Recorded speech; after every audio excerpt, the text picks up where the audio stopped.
Hanya Yahudi yang dipercayakan firman Allah. Mana ada kepada bangsa lain? Tidak ada. Kalau ada, saya ikut lagi agama itu. Saya masuk dengan tulus dan murni hati dan tidak dipengaruhi oleh siapapun. Sama ketika saya masuk Kristen, tidak ada yang mempengaruhi saya. Dalam kitab Yesaya pasal 29 ayat 12. Dan apabila kitab itu diberikan kepada seorang yang tidak dapat membaca dengan mengatakan, baiklah baca ini, maka ia akan menjawab, aku tidak dapat membaca. Ini kalian anggurin aja nih ayat. Ini saya nggak ada mau baca nih. Saya nggak ada nambah, ngurangi nggak, ini asli di sini nih.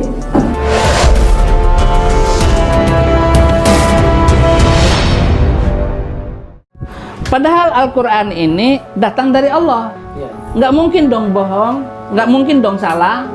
Maka interval waktu antara Alkitab dengan Al-Quran 600 tahun baru muncul Al-Quran. Lalu mengatakan Al-Quran yang terakhir ini datang bahwa nama dia sudah ditulis di dalam Alkitab, gitu, berdasarkan ayat ini, gitu. Nah, saya melakukan pembuktian. Saya masuk Kristen, nggak ada satu ayat pun ada tanda-tanda dan ciri-ciri Nabi Muhammad di dalam Alkitab. Mak, gak usah lah nyinggung-nyinggung Alkitab.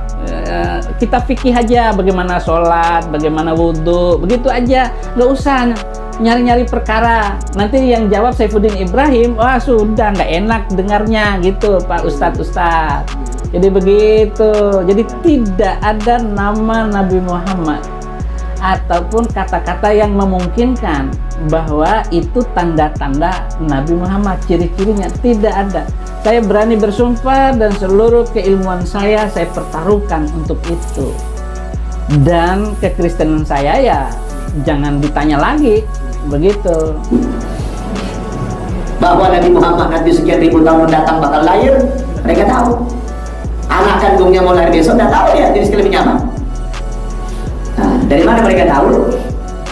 Di dalam kitab suci mereka diberitakan Allah dalam Taurat dan Injil. Nah sekarang mau kita cari, kira-kira benar nggak ada pemberitaan itu? Kan orang Kristen meyakini ini apa? Ini bukan cuma Injil, ya. Di dalam Alkitab atau Bible mereka ini ada 3 kitab suci besar. Ada 3 kitab suci besar. Yang pertama Taurat, itulah yang tertera dalam kitab Perjanjian Lama. Kemudian Mazmur Daud. Jadi ini kan terbagi 2 nih.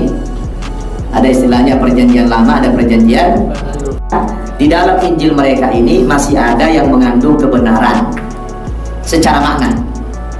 Dan kalau itu mengandung kebenaran, pasti sama dengan Al-Quran, pasti sama dengan Islam. Makanya kalau kita baca di Perjanjian Lama seperti dalam kitab Ulangan, dalam kitab Ulangan itu ada hukum potong tangan bagi orang yang mencuri, ada hukum rajam bagi orang yang berzina, ada hukum kisos bagi orang yang membunuh. Sama. Ada hukum haram babi, ada hukum khitan, ada hukum alkohol. Berarti itu kebenaran. Ada nggak di dalam Taurat dan Injil informasi itu? Nah, kalau kita cari nama, nggak ketemu kita. Kenapa? Ini palsu, buatan manusia. Tetapi secara makna dan dalam bentuk sinyalemen, ya, isyarat-isyarat itu masih ada kita temukan. Contoh, misalnya informasi kedatangan Nabi Muhammad menurut nubuat Nabi Musa misalnya. So, kita baca dalam kitab Ulangan pasal 18 ayat 17 sampai 19. Bunyi ayatnya begini.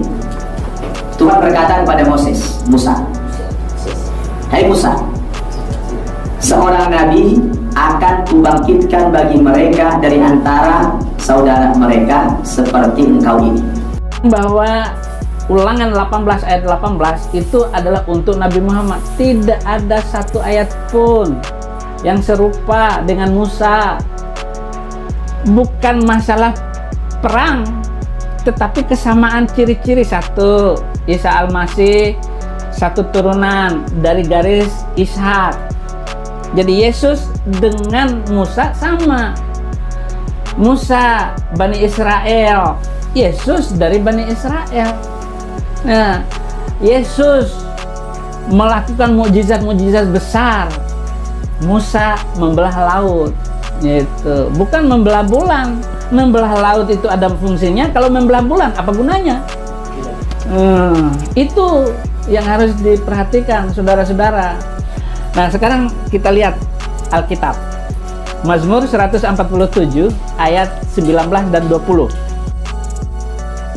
Allah tidak pernah memberikan semacam itu firman-Nya kepada bangsa-bangsa dan mereka tidak mengenalnya, hanya diberikan kepada Israel.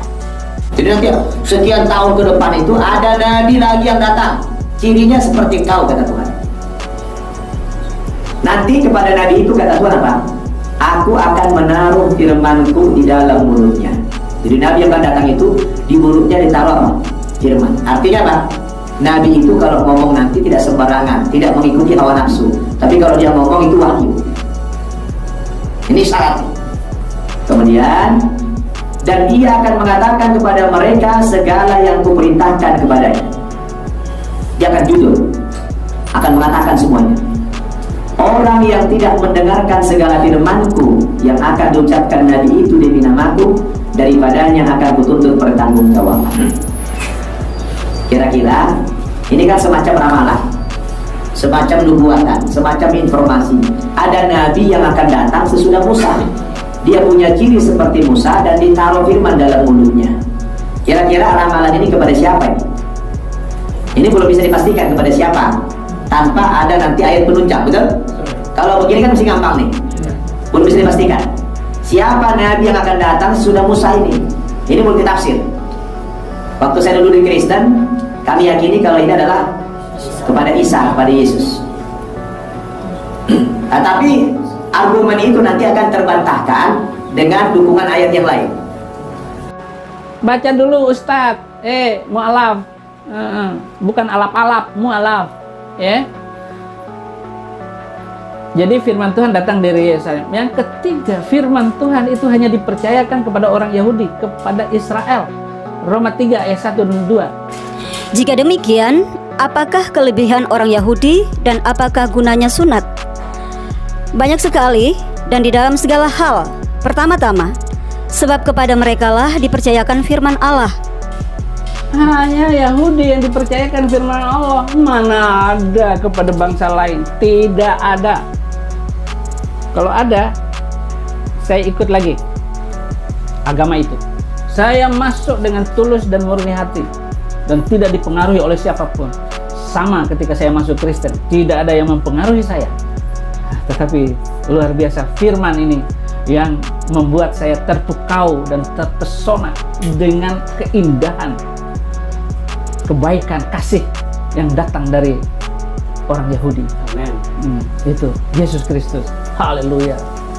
Nah, sekarang kita lihat. Orang Kristen mengatakan ini kepada Yesus.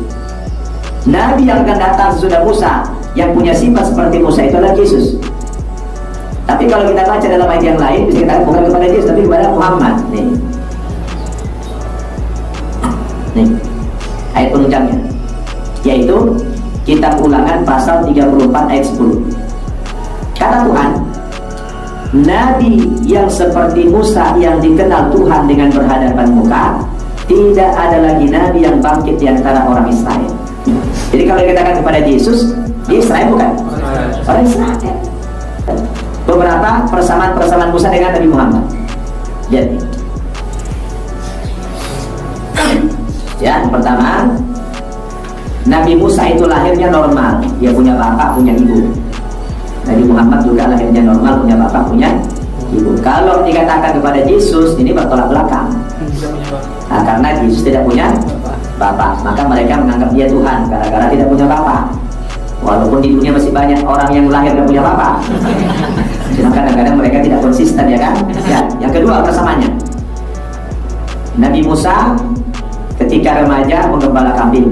Nabi Muhammad Nabi Muhammad juga waktu remaja menggembala kambing. Ini sama sifatnya antara Musa dengan Nabi Muhammad.